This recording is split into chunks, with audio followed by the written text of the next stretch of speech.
പറയുന്നത്. ആ പ്രിയപ്പെട്ട വാപ്പകൽ രാജ്യത്ത് പോയി 2 വർഷമായി. പ്രിയപ്പെട്ട പൊന്നുമോനും ഉമ്മയും മാത്രയും താമസിക്കുന്ന ഒരു വീടിന്റെ അകത്തളത്ത് വിശ്വാസയോഗ്യളായ സ്വാലിഹത്തായ ദീനീബോധമുള്ള പ്രിയപ്പെട്ട ഭാര്യ ഒരു ദിവസം വിളിച്ചു പറയുന്നു, ഇക്കാ വല്ലാത്ത ക്ഷീണമാണ്, തലവേദനയാണ്, വയറുവേദനയാണ്. പ്രിയപ്പെട്ട ഭർത്താവ് പറഞ്ഞു, ഒരു ഡോക്ടറിനെ വിളിച്ച് നീ കൺസൾട്ട് ചെയ്തു. ആ പ്രിയപ്പെട്ടവള് ഭർത്താവിന്റെ സമ്മതമില്ലാതെ വീട് വിട്ടിറങ്ങാത്ത പെണ്ണാ. അത്രയും ദീനീബോധമുള്ള പെണ്ണ് വീട് വിട്ടിറങ്ങി ഒരു ഡോക്ടറിനെ കൺസൾട്ട് ചെയ്തപ്പോ അല്ലാഹുവേ 2 വർഷമായി ഗൾഫ് രാജ്യത്ത് പോയി ദീനീബോധമുള്ള മുത്തഖിയായ തഹജ്ജുദ് നിസ്കരിക്കുന്ന ഇബാദത്തുകളിൽ ഏർപ്പെടുന്ന ആ പ്രിയപ്പെട്ട ഭാര്യ ഭർത്താവിനെ വിളിച്ചുകൊണ്ട് പറയാണ്, പ്രിയപ്പെട്ടവരെ, ഞാൻ 3 മാസത്തിന്റെ ഗർഭിണിയാണ്. ആരാ വിളിച്ചു പറയുന്നത്? ഭാര്യയാണ്. വിശ്വാസയോഗ്യളായ നല്ല പെണ്ണായതുകൊണ്ടല്ലേ പറഞ്ഞത്. ഭർത്താവിന്റെ ആകാശം ഇടിഞ്ഞു വീണതുപോലെ മിണ്ടാൻ കഴിയുന്നില്ല. അവളെ ശകാരിച്ചു. അങ്ങനെ ഗൾഫിൽ നിന്ന് നാട്ടിലേക്ക് വന്നു. ചുരുക്കി പറയട്ടെ, ആ ഭാര്യയുമായി അവനെ സംസാരിച്ചു. അവളെ അടിച്ചു, അവളെ മർദ്ദിച്ചു, അവളോട് ഒരുപാട് കാര്യങ്ങൾ അന്വേഷിച്ചു. എടീ മുഷിഞ്ഞവളെ എന്നെ ചതിച്ചുവല്ലടേ, എന്നെ ചീറ്റിംഗ് നടത്തിയല്ലടേ. ആ പാവപ്പെട്ടവൾക്ക് പറയാനൊന്നുമില്ല. അവളുടെ അറിവിൽ ഇത് സംഭവിച്ചതുമല്ല. വേദനയോട് വിഷമത്തോടുകൂടെ കാര്യങ്ങൾ അവന്റെ മകനോട് തിരക്കുമ്പോ ആ പൊന്നുമോനും പറയാണ്, ഉപ്പാ, നിങ്ങളുടെ എന്റെ പ്രിയപ്പെട്ട ഉമ്മയുണ്ടല്ലോ, നല്ല പെണ്ണാണ്, ഒരു അന്യപുരുഷന്റെ മുഖത്തേക്ക് നോക്കാത്ത പെണ്ണാണ്, ഇബാദത്തുമായി കഴിഞ്ഞുകൂടുന്ന പെണ്ണാണ്.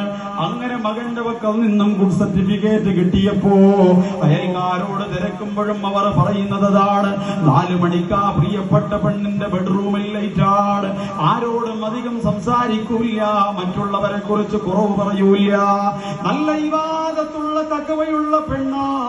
അല്ലാഹുവേ, മറുപടിയില്ല. അവൻ അവിടെന്ന് അത്ഭുതപ്പെട്ടു പോയി. അവസാനം എങ്ങനെയെങ്കിലും ഇത് പിടിക്കണമല്ലോ.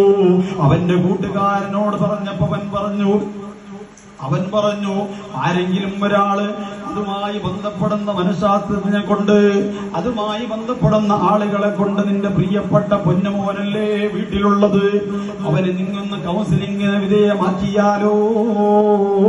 അവസാനമായി പൊന്നുമോന് പറയുമല്ലോ, വീട്ടിലേക്ക് ആരാണ് വന്നത്, വീട്ടിൽ ഉമ്മയുമായി ആരാണ് സല്ലപിച്ചത് എന്ന് പറയുമല്ലോ. എന്റെ പ്രിയപ്പെട്ടവരെ, ആ പൊന്നുമോനെ കൗൺസിലിംഗിന് വിധേയമാക്കിയപ്പോ ആ പൊന്നുമോന് പറയാണ്, ഇതിന്റെ കാരണക്കാരൻ ഞാനാണ്.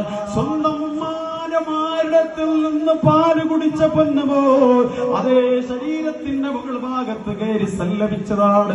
കാരണം അവൻ പറയുന്നത് ഞെട്ടിപ്പിക്കുന്നതാണ്. അവൻ പറയാണ്, 10ാം ക്ലാസ്സിൽ ഞാൻ ഉന്നതമായ നിലവാരത്തിൽ വിജയിച്ചാൽ, സ്കൂളിന്റെ ഉന്നതമായ തലത്തിൽ ഞാൻ വിജയിച്ചാൽ, എനിക്ക് എന്റെ പ്രിയപ്പെട്ട വാപ്പയുണ്ടല്ലോ, നല്ലവരെ മൊബൈൽ ഫോൺ സമ്മാനിച്ചതാണ്. ആ പ്രിയപ്പെട്ട വാപ്പ പറഞ്ഞതുപോലെ ഞാൻ ഉന്നതമായ A+ ഡിഗ്രിയോടുകൂടെ വിജയിച്ചപ്പോ ആ ഗ്രേഡിന് പകരമായി എന്റെ പ്രിയപ്പെട്ട വാപ്പ എനിക്കൊരു മൊബൈൽ സമ്മാനിച്ചതാണ്. ആദ്യം നല്ല കാര്യങ്ങൾ നോക്കി, പിന്നെ ഞാൻ അങ്ങോട്ട് പോകുമ്പോ അശ്ലീലങ്ങൾ നോക്കാൻ തുടങ്ങി. എന്റെ പ്രിയപ്പെട്ടവരെ, ഒരു വാപ്പ വല്ലാതെ സ്നേഹിച്ചുണ്ടായ കഥന കണ്ണീരാ പറയുന്നത്. ആ പൊന്നുമോന് പറയാണ്, അങ്ങനെ നോക്കിയിട്ട് എന്റെ ഈ വികാരത്തെ ഇളക്കി പുറപ്പെടുവിക്കണമല്ലോ, ആരെങ്കിലും ഒരാളോട് സല്ലപിക്കണമല്ലോ എന്നിങ്ങനെ ആഗ്രഹിക്കുമ്പോഴാണ് അടുത്ത വീട്ടുകാരികളോടോ അല്ലെങ്കിൽ ക്ലാസ്മേറ്റുകളോടോ പോയി ഞാൻ ഇക്കാര്യം ഷെയർ ചെയ്ത് അവരെന്നെ ഭയപ്പെടുത്തിയാലോ, അല്ലെങ്കിൽ ഞാൻ ഈ പങ്കിട്ട വേഷപ്പെട്ട പ്രവണത എന്റെ വാപ്പാക്കും ഉമ്മാക്കും പറഞ്ഞ് അവരുടെ അഭിമാനത്തിന് ക്ഷതമേറ്റാലോ എന്ന് വിചാരിച്ചുകൊണ്ട് ഞാൻ ഒരു ദിവസം തീരുമാനിച്ചു, ഇത് എന്റെ പ്രിയപ്പെട്ട ഉമ്മയിലായാലോ. അങ്ങനെ പാവപ്പെട്ട ഉമ്മയുണ്ടല്ലോ, ഒരു ദിവസം കിടന്നുറങ്ങുന്ന സമയത്ത് ആ പ്രിയപ്പെട്ട ഉമ്മാക്ക് ഞാൻ മയക്കുമരുന്ന് കുടിപാനീയത്തിൽ കലക്കി കൊടുത്തു. ആ പ്രിയപ്പെട്ട ഉമ്മയെ സല്ലപിച്ചപ്പോ എനിക്ക് വല്ലാത്ത തൃപ്തി ഉണ്ടായി, സഹിച്ചില്ല. ദിവസങ്ങളോളം ഈ പണി ഞാൻ തുടർന്നപ്പോ എന്റെ പ്രിയപ്പെട്ട ഉമ്മ ഇതാ ഗർഭിണിയായി പൊട്ടിക്കരഞ്ഞുകൊണ്ട് ആത്മഹത്യയിലേക്ക് ചാടുന്ന ഒരവസ്ഥ എത്തുമ്പോ സ്വന്തം മകൻ പറയാണ്, ഇതിന്റെ കാരണക്കാരൻ ഞാനാണ്. എന്റെ പ്രിയപ്പെട്ടവർ, അതുകൊണ്ടാ ഞാൻ പറഞ്ഞത്, മക്കളാമിതമായി സ്നേഹിക്കല്ലേ. മക്കളെ കുറിച്ച് കൂടുതലായി നിങ്ങള് അവരെ ഏറ്റവും കൂടുതൽ നെഞ്ചിലേറ്റല്ലേ. ഒരു കണ്ണവരോട് എപ്പോഴും വേണം എന്റെ പ്രിയപ്പെട്ടവരെ.